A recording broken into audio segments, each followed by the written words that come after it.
another Brett Plays video. This is going to be another FSX ported over aircraft video. So the showcase on this one will obviously be the B-1B Lancer, and I'm taking off out of Ellsworth Air Force Base in a Ellsworth Air Force livery for the Lancer. There are multiple liveries, some in camo, some in grey, all from different Air Force deployments or bases. I have chosen the one that belongs with it. Now this is the first initial port over. I have not done any modification to get anything working other than the flight model and textures, which came over actually quite easy. So it doesn't have a fully working cockpit yet. There are some people that have actually been out there and made some mods on these. It's very loud. And got them working quite well. So I may come back and revisit this after I've worked out what they've done, and or get some help from them if I can do that. So these would be great for some video streams where you do some long haul, low level formation flights. So I do want to showcase this. It does have a very nice cockpit. This is though a payware version. So I will have that in the description. I will have the link for it. I did buy it. This is the beginning of January. It is on sale at the moment, and I figured I will get that. Now I've seen a lot of these have this reflection of the pilot in their display as a default because it hasn't come over. Now, some of these other displays are just not sitting right. Unfortunately, what else do we have? Not much else. Okay. Over the top panel, thank you. Alright, let's just see what the views are. So we do have a bit of a dirty scratched window. When you get the wrong sunlight, it actually is a lot harder to see through, but that may actually be fairly realistic. Okay, co-pilot. I'm guessing that was meant to be the panel, but it's too far out. That seems to be down the bomb bay doors. Or looking, okay, back to the co-pilot. Not a lot of views to select from. External though, let's have a look. I have imported it over with all the engines, so I've done the full import. Very nice. Very well modelled. Should do. Payware. Very good.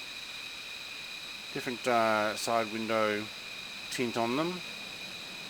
The green and orange. I think that's actually fairly realistic. Lights.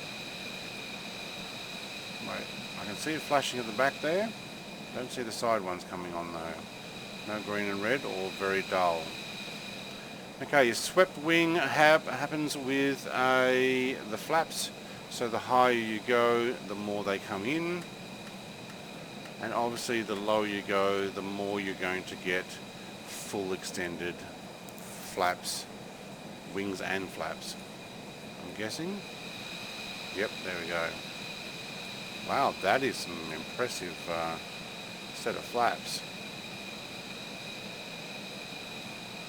Let's put it back where it was. I think it's one more to bring this. Okay, no, one out. Okay, cool. Alright, I don't have the afterburner working on this particular aircraft yet. As I said, this is the first initial port over. This is before you start doing any other modifications to the file. Use the LegacyImporter.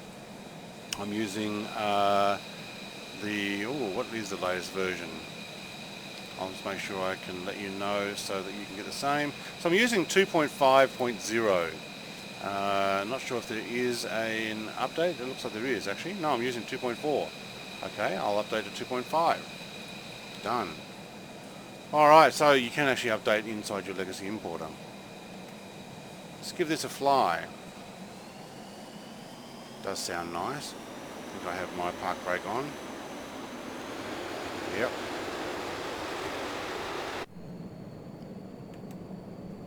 We do look like we're sitting up fairly high. I can go down, but okay. It's got a nice sound to it. It really does get going.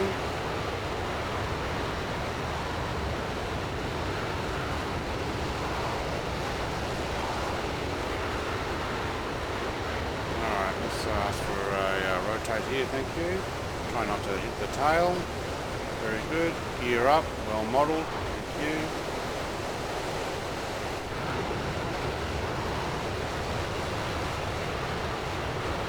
Now I think I have actually increased the afterburners on these. I did use the LegacyImporter to rescale those back up. And I may have increased the thrust because we've lost the use of afterburn in Microsoft Flight Simulator, at least until they enable it, like they did in Flight Sim X. We had to wait for the accelerator pack, if you're old enough to remember that. I have set it up so that we'll go a lot faster. Give this a bit of a push. It may be possible to do a few more modifications. It would be nice to get those afterburners working. Does look good.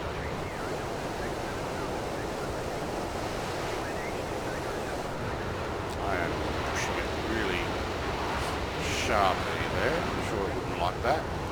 Probably should actually climb. So let's see if we can use the autopilot. Yes, we can.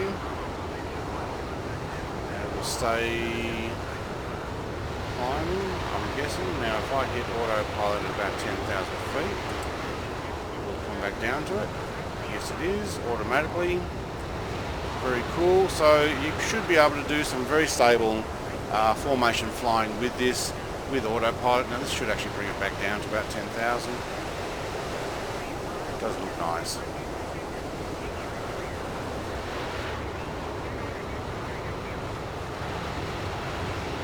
See if it actually pops back down to 10,000. So if you can get everybody sitting at the same speed, lock in your altitude, put your autopilot back on, should get a decent level flight. This is flat out, but we don't have full afterburners on this, so to be honest, maybe I didn't upgrade the multiplier.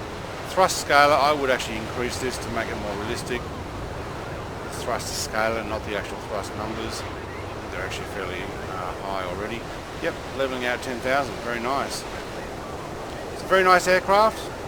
Link will be in the description.